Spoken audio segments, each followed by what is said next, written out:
Good morning, everybody. Mike, excuse me, are you trying to confuse me? Yeah, it's me. Hang on a second. Hold on. Hold up. Is that better? Oh, it's Mike. What is with the change of headwear, dude? Like what the hell? I see there's a Hey, logo. my good buddy Kofi, who doesn't need a Oh, last name. It's like Prince. All right. Flying Wings sure. LLC Publishing. He had sent this to me, and any hat, any ball cap. I look like I don't. It makes my head round like a chicken nugget. I think. But I had to sport this for my buddy, man. He's a great Yes, guy. He's a good dude. He's he helping is. up and coming authors publish and realize their dreams. So hey, Kofi, that one's for you, buddy. We appreciate all you do for. He's an extremely inspiring man. So Yes. I'll look like a chicken nugget to help spread his message and help people realize their dream of publishing their books and having a ball doing it. There So you funny go. to see that you have ears. Yeah, big ears too. Yeah, and my ears are not as big as my family's. My uncle, I got an uncle, boy. It's yeah, him and Dumbo and me are right there in that finish line. So, but Hey, go ahead. dude, let's talk about our guest for a second because my guest today is so phenomenal, and I know him through you. So, talk to me about Russ Hedge, please. Okay, last time I did that, I got in I trouble. So know, thank but you. I'm French. I Thank get to change my mind when the hell I want. hey, you could do what you want. Yeah, no, Mr. Russ Hedge, a great guy. Honestly, I think a lot of somebodies in the pack in the hounds of business just kept hammering at him. That's what it is. It's not me going out there. If I go out there and talk to people, it might go okay. But when you all go out there and say, hey, man, it gets attention, right? And so Yes. Mr. Russ is out there doing his thing, being a good guy, pushing people up. So it was a no-brainer, right? And Russ, love having him here. He's a giver like no other Yes. and a super stand-up guy. And that's what you get when you join the Hounds of Business, man. Just a bunch of heart-centered, just amazing people building from the ground up. And even folks who are already successful to their definition, who are reaching back and helping us, man. I mean, it's amazing. So yeah, Russ is a great guy. We love him. And yeah, all That's everybody should check out his live streams and everything. So there you And go. he's got one like right after this. So as soon as this show Oh yeah. finishes, go straight to Russ's platforms, and we're gonna put that in the comment section. And just without further ado, let's roll the intro. Beautiful, Sindel, Mike. Thank you for being here. Thank you. Business is no longer only about products and services. More than ever, it's about connection and community. Business is about people. And that's why I created these live events. Every week, join me in discovering one remarkable individual. No shop talk here. It's about who they are and not what they do. My name is Isabel Fortin, and welcome to People, Passion, and Purpose.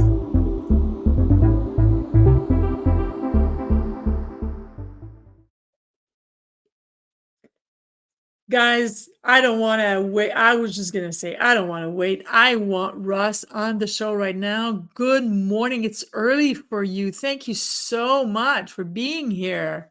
Oh, you bet. Well, it's really not early for me because I am an early morning guy. I've lived half the day by this point, so I'm all good to go. I'm the same way. 6 a.m. I'm the coffee is served and I'm chipping away at the computer. Ready to roll. Russ, yeah, we just discovered one another, and like from the first conversation we had, there's something there. You are such a beautiful human, such a beautiful soul, and I already adore you. So it was a no-brainer that I was going to have you on my show as soon as possible. And here you are, and I'm so happy. So without delay, first question, always the same. who that are alive has had the most influence on you and why? I was blessed with amazing parents, and I Mm, could really give credit to both of them, but really probably my dad was my hero growing up, was my example. What an amazing man! What an amazing legacy he left. We lost him to cancer several years ago mm. now, but he was, yeah, uh, so much that I am. My beautiful wife and my kids like to kid me that I am so much like my dad, and which is funny because really my personality is my mama's. You know, she was the outgoing, really crazy, fun one, but yeah, I'm so much like my dad, and so he was such a blessing. When I grew up, I was had more support. You know, I always say that I had an unfair advantage. I had more support and love than really anybody deserves, and was able to do pretty much anything that I could reach out and touch, I was able to do. And so I was over involved, crazy, and my parents were there at every single thing that I did. So yeah, my dad was definitely my hero. That's so great, but everybody deserves this kind of support, and it's so fantastic to hear that somebody on this planet actually got it. That's so seriously, that's so fantastic. So it's you say something about your wife and your children thinking that you are like your dad, but you feel yet like the bubbly side of you is more like your mom. So what do you think that they see that you might not? Well, I just think that, obviously the influence of my dad all those years, I can look back on my years as a father and see that so much that I did was just like my Mm, dad was with me. He was always at everything, helping, watching. He was watching my football practices from there was like we had kind of a little canyon where the stadium was in my high school, and he would be up above in his work truck watching the practices. And then after I would get home, I was a quarterback, so he would throw at least 100 passes with me every night, and we'd talk and just spend time together. And so, his work ethic and his support and all of that, I think, really what stands out. And he had some little quirky things that my son and my beautiful wife and daughter like to kid me about. But what's funny is my son now will be saying stuff, and he goes, "Oh no, I sound just like you, Dad." Yes, you do, and that's how it goes, so, yeah, that is how it goes. What are the quirky sides from your dad that you picked up? uh, yeah, good question. Thank I you. think I think that, um, he was very organized. Okay. Not that I'm super organized, but I learned a lot of my organizational skills in doing things, packing for vacations, doing things, and how I store things in the house and all that. All that was learned by working with my dad. So my Okay. whole growing up, he had businesses. So all through my young years, I worked for his businesses, or he paid me to work around the house and do projects. We lived on 5 acres, and he maintained about 3 acres of it. So I had to take that over as I got older and take care of all that. So just a lot of stuff I just patterned it after my dad. But I think the quirky thing was sometimes he was very, very much picking up and doing things. And my mom was very clean too, but I tend to pick those habits up, like out on the street in front of my house or even down the road. I'm picking up the street. I'm cleaning up after things, and my wife, beautiful wife, will go, "Way to go, Curtis," because that was Curtis with my dad. Or the other thing that he always did was love as a kid. The big criticism was he would start telling this wild story. Like, everybody, you would not believe it. When I came on the show this morning and he would tell some big story, you would not believe what I saw Isabel doing. And he would make some, and it's a total lie. But of course, then he would break out with this big smile on his face. And that was a Curtis, right? His little joke. And so, anyway, yeah. And my son has gotten that all the way down the line, by the way. It passed from my dad to me, and now my son has that.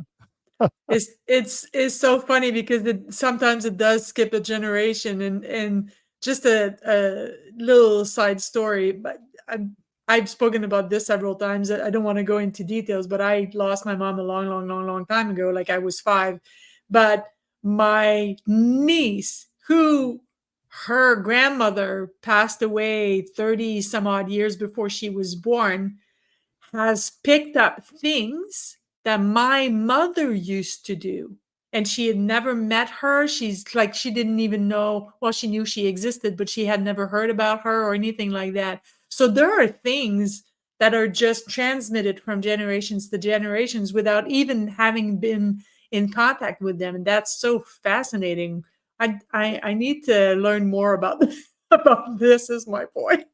Yeah. No, it is. Well, I think it's because when you pick them up, then your children pick them up from you. And a lot of times, even though my personality and a lot of things about me, and even the way people thought I looked more like my mom when I was young, Hmm. but as I got older, lost my hair, and picked up all these things, suddenly I looked like and sounded a lot Yeah. more like my dad. Yeah. Yeah. And it looks like you're very proud of that too, and that's great. Yeah. I am proud that I have no hair. You're right. Well, I was more referring to the fact that you look like your dad. But truth be told, some women like bald. Yeah. Oh, yeah. Hey, go I ahead. actually, I have inspirational sayings and pictures all over in front of me to inspire me. But so here is my mom and dad. There's mom and dad, and you can see that I Oh, do look like my you dad with the bald do. head. Yes. But Yeah. I am so thankful. They both have passed. My dad had lung cancer, and my mama Mm, had Alzheimer's. mm, So both of them didn't make it past their late 70s. But you know what? I had some really blessed and valuable time at the end of both of their lives to yeah. spend with them. You know, we moved them to a retirement community, and it was 10 minutes from my home, and I'm the older brother, so I was able to spend a lot of time with them in the end. And my mama held on for another couple of years, 2 or 3 years after my dad passed. Mm, So that whole cancer journey, I mean, that whole Alzheimer's journey with her, was, yeah, I mean, really was a blessing because we spent a ton of time together, and she was still the happiest person I ever knew. My dad was my hero and my real, really what I patterned myself after. But Mama was the happiest person I know alive, and I am my mama's son. I have her personality and all of that. So yeah, it was a blessing. yeah, you're Mr. Positivity for sure. I think Zion has competition. And hey, everybody could compete to be the most positive person on earth. That would make such a huge difference on this planet. Yeah, But why not collaborate and do it together? Let's all that be the happiest person on earth. see, you're like another great connector. Mike is the redneck connector. You're another great connector, and I love that about you. So, what are because my show is about people, passion, and purpose. So, what do you do for fun? What are your passions, and how did you discover that you like doing these things? Well, I can tell you, I can speak to a lot of things, but really, people are my passion. Really Mm, inspiring and encouraging people is really my passion. And I've been that way. I've always really been a people person from the get go, coming out. And so I love that. I am very musical, and our family is very musical, and we love all that. Those are the things I like to do, music and sports and all that. I grew up with that, and I love that. But if you ask me what my real passion is, if I had to make one choice of what I was going to do, it would be doing the things that I do. Being able to live stream and be on this worldwide community and connect with people is what I'm all about. Connection, community building. It's just me from the heart. And so I'm yeah. just so passionate about that. I think most people that know me would say, oh, yeah, sometimes Russ is a little much, but yeah, no, I just love people. Well, then, I don't well, speaking for me, I don't think you're much. We can't stay in a bad mood for very long when you're around, that's for sure. And some people, when they're in a bad mood, they kind of need to stay there for a little while. So, I would strongly encourage them staying away from you if they want to stay in a bad mood, because that's not what's going to happen in your presence. That's for sure. And what, like, excuse me, you talked about music. Do you like to play any instrument? Do you like to sing? Are you a dancer? What do you do in regards to music? Well, I mean, like what I told you with my parents from the time that I was little, my mama is and her family hugely musical, and so from the get go, I was there. It was always like, Russell, get up and sing, get up and dance, get up and do whatever I'm doing.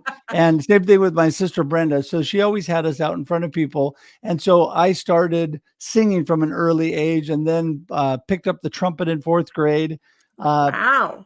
and played that all the way through high school and was involved in choirs, and vocal music really kind of took over. I love that. Got a scholarship at Oregon State in music and went there for a music major to begin with.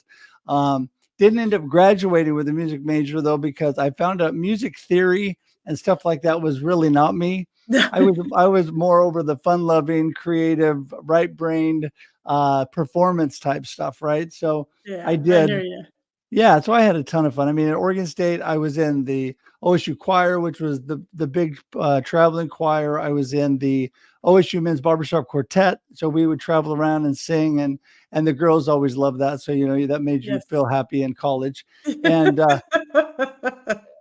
did stuff like that all through high school. I was in a performing group that we sang and danced and traveled. So always involved in those kind of things. And then my beautiful wife, gorgeous, amazing voice. And so our kids obviously picked that up and are both involved in music today also. So, what do you listen to in the shower? It's funny. I don't listen nowadays to tons and tons of music because I like quiet time Mm. and I like time to think and give myself space. But if I am listening, I love worship and praise and contemporary Christian music. So that's really my go-to. My son is a professional musician, plays in a band that travels, and my daughter's a worship pastor. So, she's an amazing influence. And so, yeah, I just mostly praise and worship music right now would be what I love. That's beautiful. And how did you discover that that's the kind of music that made you vibe? Is just something that you would hear in church and it resonated with you? It's interesting. I mean, I loved music and everything growing up. So all the time that I was young, I mean, I used to listen to music to all the time when I was young. And my beautiful wife, when we met, she said, "Hey, here's some music." Because I was listening to 80s music, which is, by the way, the best decade ever. The Yes, 80s were what sir. it's all about, right? And Yes. so they still play that everywhere. Everybody Yes. still listens to 80s music. So Yes. anyway, she started tapping in and giving me this other contemporary Christian and worship music to listen to, as I would drive to see her. And so that's really when I started listening to that. And then I just tapped into, there's some amazing Christian radio stations that, all over the country, K Love, and, there's local stuff. Actually, we even live stream on one of the local Christian stations, talk Wow. stations. And so, yeah, I mean, I guess I just really got into the flow, and it's the spirit of the music along Yeah. with the music itself. I guess it really captivates me. Yeah. And I mean, as far as for me, for my limited experience in gospel music, there was nobody like Elvis Presley for gospel. Oh, There he was was great. nobody like him. Oh my God. I mean, if the people in the audience want to try or discover gospel, go on YouTube and discover Elvis gospel, and it's just beautiful, beautiful, beautiful. But yeah, there's so many great Christian music out there. Seriously. Yeah, no, I think that over the years it's really evolved into being, just as good and quality of as any music. Back in the day, it was a little behind, with Christian Yeah. music, but it's Yeah. really it's really evolved. And having children who I live vicariously through that are both involved in that, it's a blessing. My daughter is like amazing leader and worship pastor and is doing things and travels the world uh, doing worship in missions trips and things like that, which is awesome. My son, he's not only traveled around the U.S. but done a little bit of international travel with that, and he's in kind of it's like more of an alternative type music Christian band. It's great music, but it's a lot of fun to follow them. They've both been very successful. My son's even been Dove nominated and Grammy nominated, so that's really cool. Yeah. Yeah, we can see the pride pouring out of you. I That's am a beautiful. bragger of my children and my beautiful That's wife. It's true. If you want to you know about you them, we could do 3 shows on them. Yeah, no, but seriously, that's great to see because, very often we see, we hear more of the quote unquote complaints of, well, I wish my son would do this and I wish my daughter would do that. And from you, and not that I'm surprised, but it's just, beautiful words and positivity, and I love that. So Well, I go ahead, go ahead. I was just going to say, we've been talking about passion. My Yes. children's passion from the time they were little was music. And Mm, we really encourage that. There's so many parents that would say, can you really make money with that? I mean, that's really not a career. You should really get a real job, right? get a Yeah, I've heard haircut that and as well. get a real job. Yeah. Get a real job. Music isn't really a real job. And Yeah. I tell you, my children have both made a great life with music as a real job, and it supports them. And really blessed that they were able to move into their passion and do what they love. And that's, makes my beautiful wife and I feel great. Yeah. Well, that's beautiful. And I mean, it doesn't have to be everything doesn't have to be difficult when you're a parent. I get it's not an easy job, but it, not all of it is hard, right? Hey, No, I was just gonna say you tapped into loving the 80s being the greatest decade for music. I could not agree with you more. So give me your top three 80s band or singer. well, I probably would go with I don't know, Journey, Chicago, and let's see, because they were like 70s and 80s. I Sure. picked them up in the late 70s, carried them through the 80s. I loved, it's interesting. I loved things like Lionel Richie and dance music. My beautiful wife and I always loved to dance. Coming out of my high school years where I was doing everything. I mean, I was in sports and music and drama, but I was also doing that performance group and dancing. And I love that because I was a child in middle school. I was the disco age, right? So late Yes. 70s, the disco rage, we'd all go to the discotheque. And so I love dancing. And my beautiful wife, when we met, I actually asked her to dance. That's how we met.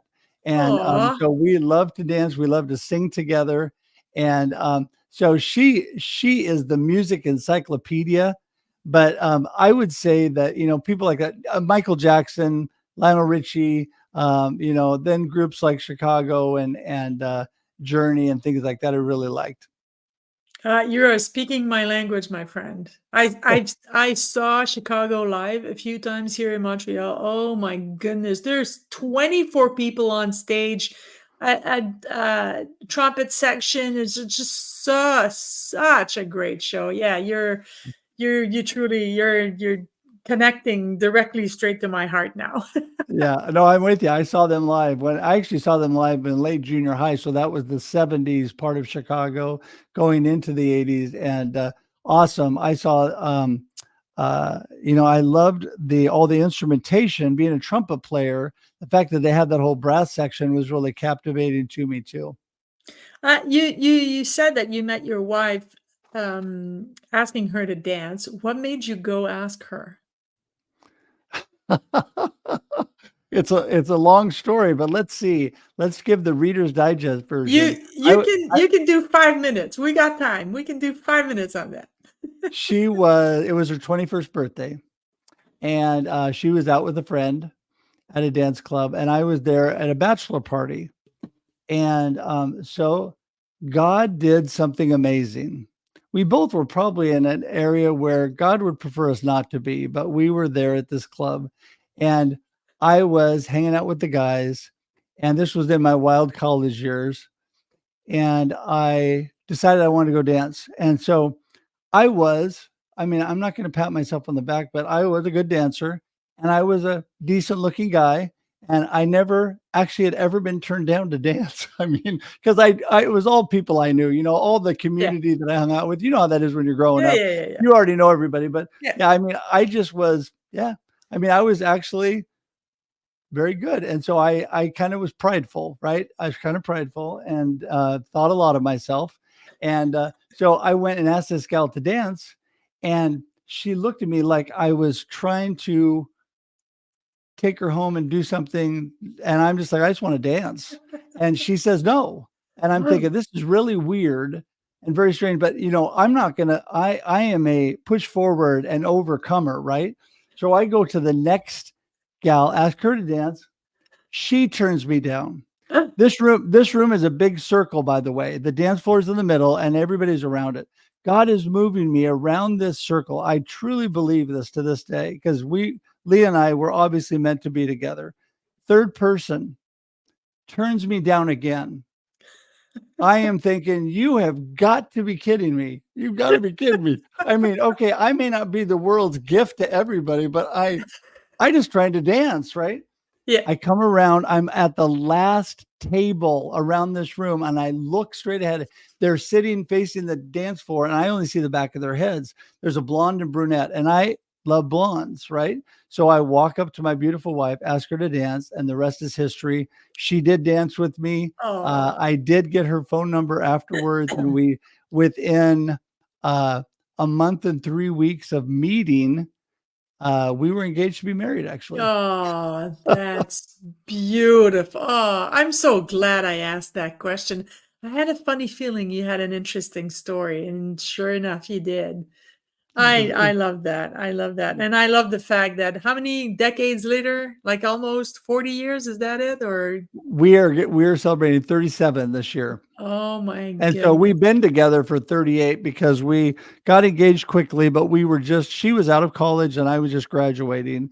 And so then we got married a year after I asked her. On July 9th, I asked her, 86, I asked her to marry me. And on July 5th of 87, we got married. And so, yeah, we've been together for 38 years, and she's Beautiful. amazing. She is amazing. You talked about life and everything is not always easy, No. but I have the most amazing, beautiful wife through challenges and through health stuff that I've gone through and she's gone through. Just having somebody that will always love you and always support you no matter what. Yeah, it's amazing. That's beautiful. And it touches my heart to hear you say that. It really does. That's beautiful. Listen, Russ, I started this show a little less than a year ago. Just because, I love people. I'm like you. I love people.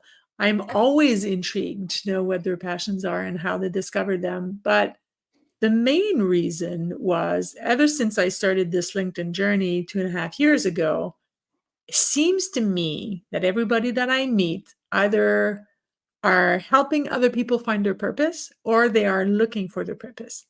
And I thought, well, I need that answer. I need to know, I need to put it out there. Like, if you're looking for it, then you're going to meet some people who have found it and give you clues as to how it can be done. And you're also going to see that it's possible that people have found their life's purpose. So, my last question is, have you found your life's purpose? And if so, how? Well, absolutely, I have. And how would be through the grace of God, and also going through some tough life challenges in the last, couple of years. has really refined it. But I really have always known my purpose. I just really defined it. I probably really defined it well about 5 years ago, because I had been in this space where, I wanted to be able to just tell people, like you're saying, the answer to that question. And Mm, so I really define it. And I am rock solid through all the changes of life.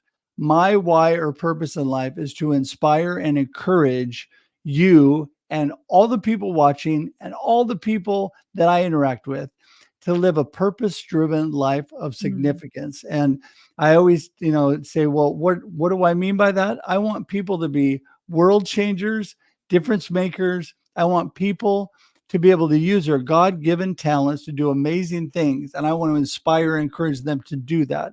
So that is my purpose in life. Everything that I do, whether it's in marketing or whether it's just live streaming or whether it's just hanging out with fun people that are my awesome friends like Isabel and Mike, um, you know, it's all about that. That is my purpose and why, is to inspire and encourage people. So yeah, and so I keep moving on, and I've been blessed because of my challenges like cancer, mm. um, to be able to reach out and bless people. In fact, I just put out, it's been a while. I just put out a cancer update on social media today because I just went Tuesday to the oncologist, had a PET scan, had my labs and all of that stuff for my checkup. And everything come back looking great, looking clean, no changes. They had called me cancer free after my last surgery when they were able to go in and get all the cancer. And in spite of that, it is a lifelong journey. There's a lot of stuff that's come along with that I have to deal with. But yeah, so blessed, and that's given me an opportunity to inspire and encourage more through what I've gone through, keeping a good perspective and all that. Life isn't the same when you get the cancer diagnosis, and it's never the same again. No, That's the bottom line. That was my experience too. I'm an ovarian cancer survivor, and I am I'll say that I'll share that story another time. But I am the luckiest person on earth, and because the death rate for ovarian cancer is extremely high. right. And here I am to tell the tale and but just life is never the same after No. that. And How I would say has you're not, I Go would say ahead. you're sorry. I'd say you're not lucky, you're blessed because Yeah. you're able to, with all that you've gone through, you're able to share that encouragement and inspiration with others because of your positive attitude and all that you're doing. I'm telling you, it is not easy. And there's times when, I get the question all the time, are you happy all the time? Are you always like this? And I said, just ask my beautiful wife. The answer is no. I'm not always like this, but I always choose a positive perspective. I always choose the joy of the Lord, no matter what I'm going through. And there's been some super rough times, right? There's been some super Mhm. rough times. But one real big blessing, I have a friend, his name's Terry. And in my most recent book, Perspectives on Cancer, Volume 2, he and I both wrote a chapter.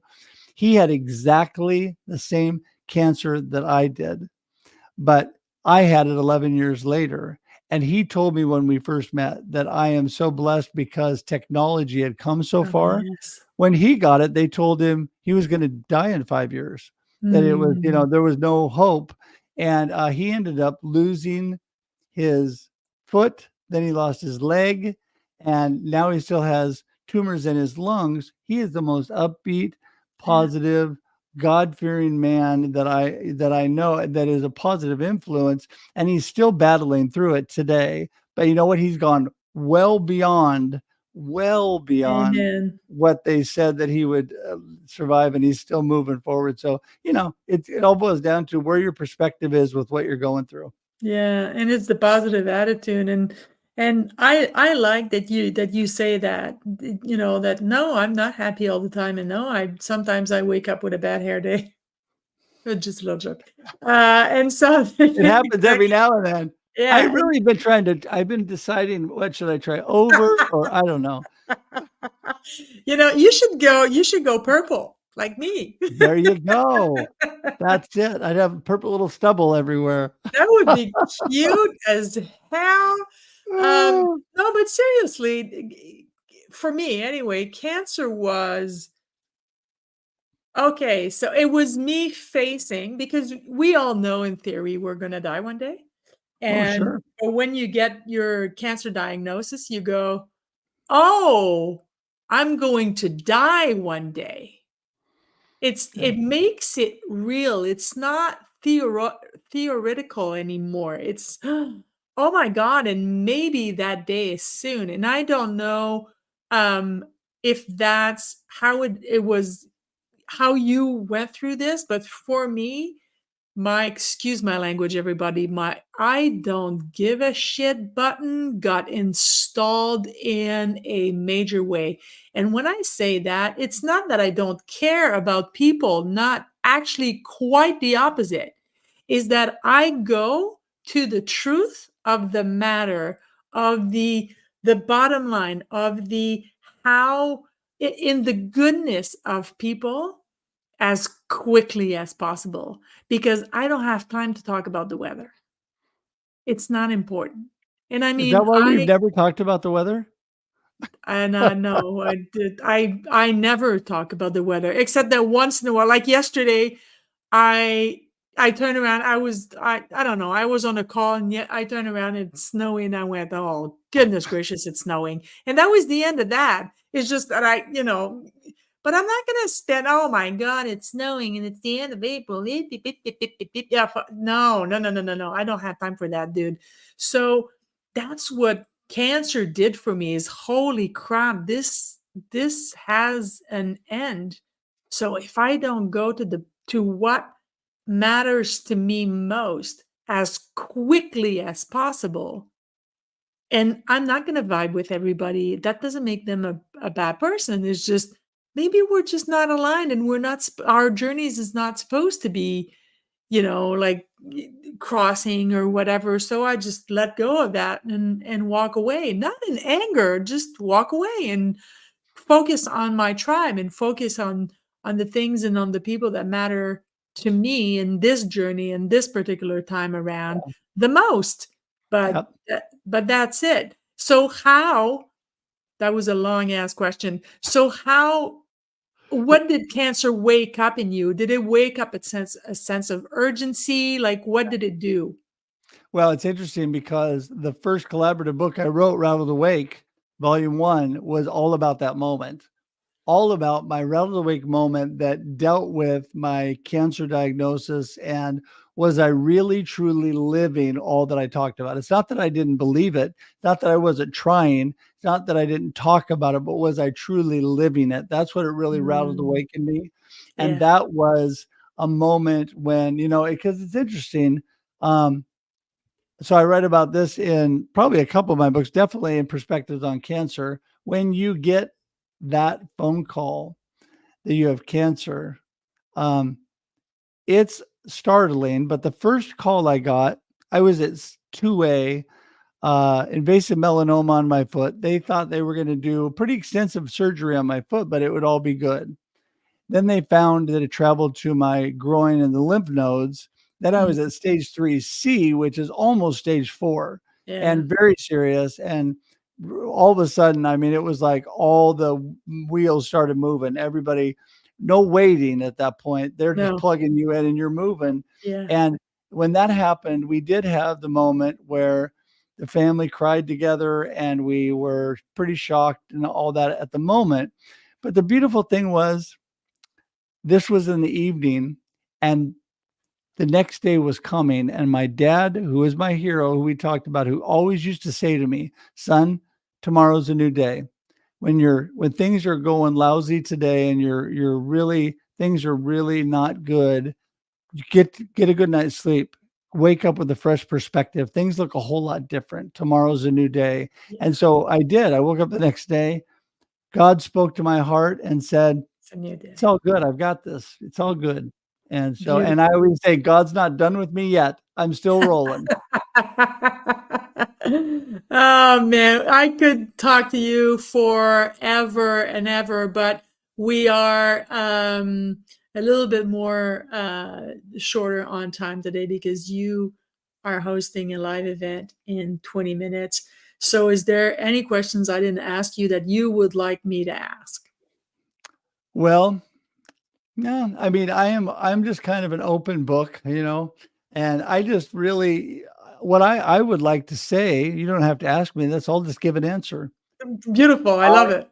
it's true. I am really happy and joyful all the time. Well, I'm joyful all the time. I'm really joyful all the time. I'm not happy all the time because of things that have gone through, but I'm really joyful in the joy of the Lord all the time. I'm thankful all the time. And Mm, every day, if you were to ask me, what is something that came out of your first book, Befuddled, Live the Life You Choose, about living the life you choose that you want everybody to remember, it would be that every morning you wake up, not only is it a new day, but you set your mindset and perspective for the day. And yes. I give an example of what I do in my book. Number one, I always am thankful, right? I just say, I'm so grateful and thankful for God, for my beautiful wife, my family, all that I'm blessed with. Number two, I give myself a pep talk. I say, I've got this. I have got the talents and abilities to do what I need to do. And I'm going to get up and I'm going to make it happen. And number three, I say to myself, today's going to be awesome. Now, a lot of people do laugh in my face when I say that because I'm a 4 a.m. guy. And they're like, there is no way at 4 a.m. I'm going to say today's going to be awesome. And of course, I reply, well, I don't expect you to do exactly what I do. I'm I do. giving you an example of what I do to set my positive mindset for the day. Because when I get out of bed, then and I move forward, it doesn't matter what happens to me. I've begun with a positive perspective, a Yeah. positive mindset, and everything looks so much better when that is your filter that you're Yeah. filtering life through. And you know what? There's actually proof of this. There's a study. How they studied this, I don't know. I'm not a scientist, but I'm going to share the study anyway. That the moment you wake up, like that split second you wake up, there's about 6 thoughts that goes through your head.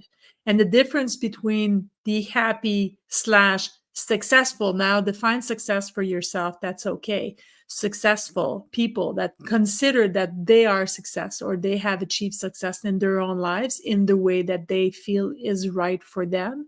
4 out of these 6 thoughts, they made it a habit of that being positive in a conscious way. So Right. I'm the same way you are. I wake up and I consciously choose what I'm going to say about myself in this moment. So I Right. wake up saying, "You got this. This is a great day. Just go get it because that's it." And you're having an amazing day today. Does that mean that all my days are amazing? Hell no.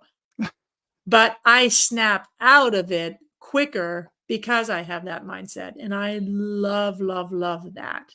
Well, because you choose on that. And That's just like I say, live the life you choose, the only way you can displace negative thoughts truly is to replace them with positive thoughts. It's is a my, yeah, habit and it's work, just like you said, and it has to be intentional.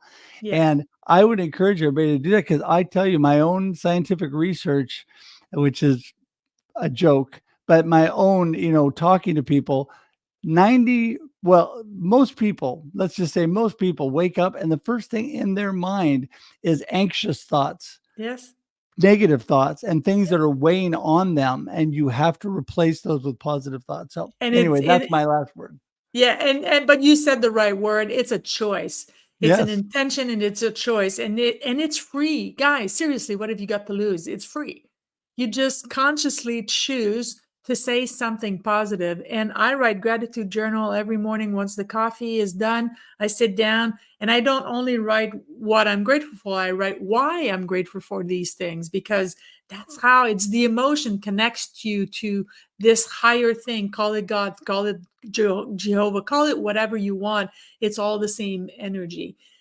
I really, we gotta go. We got 45 seconds left. I usually end my shows offering the opportunity for my guest to ask me anything they want, but Russ is inviting me on his show next Wednesday, May 1st, 10 Eastern, 7 Pacific, and he'll get to ask me whatever he wants for an entire hour. So, final words. Russ, thank you so much for being here. How do we connect you, or how do we connect with you? How do we get a hold of you? What do you do for a living? How plug? It's time. It's this is your moment. Okay, so I am your marketing coach, keynote speaker, and I am obviously a live stream producer and your inspiration specialist. That is what I'm all about. And you can get in touch with me and learn all about what that means at russhedge.com. That is my one-stop shop. You guys have been amazing, not only putting russhedge.com below me on the screen, but also my LinkedIn site. I'm big on LinkedIn. You can message me there, but all of that is at russhedge.com, including a link to my YouTube, which I would encourage everybody. If you want to see some great inspiring stuff after Isabel's great inspiring stuff, then comes Russ's inspiring YouTube channel. And it's really simple.